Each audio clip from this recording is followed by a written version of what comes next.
പിണറായി വിജയന്റെ 4ാം വാർഷികം നിസ്സഹായരും നിരപരാധികളും നിരാലംബരുമായ ഒരു കൂട്ടം സഹോദരിമാരുടെ കണ്ണുനീരിലാണ് ഈ സർക്കാരിന്റെ വാർഷികം ആഘോഷിക്കുന്നത്. ഒരു ഭാഗത്ത് ആശാവർക്കർമാർ, മറുഭാഗത്ത് ഈ ഉദ്യോഗാർത്ഥിനികൾ.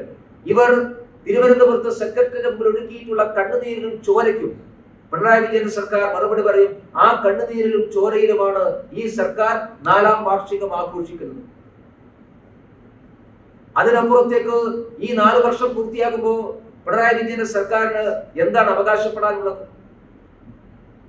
സമരം ചെയ്യുന്നവരെ എല്ലാവരും അവരെ തീവ്രവാദികളായിട്ട് മുദ്രകുത്തുക, അവരെ പരിഹസിക്കുക, അവരെ ആക്ഷേപിക്കുക,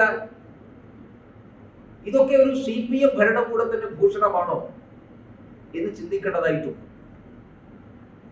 അതുകൊണ്ടാണ് ഞാൻ പറഞ്ഞത്, കമ്മ്യൂണിസ്റ്റ് പാർട്ടി നേതൃത്വം കൊടുക്കുന്ന ഒരു ഗവൺമെന്റ്, CPMന്റെ ഒരു ഗവൺമെന്റ്, കമ്മ്യൂണിസ്റ്റ് സ്വഭാവം ആ സർക്കാർ ഇല്ലാതായിരിക്കും.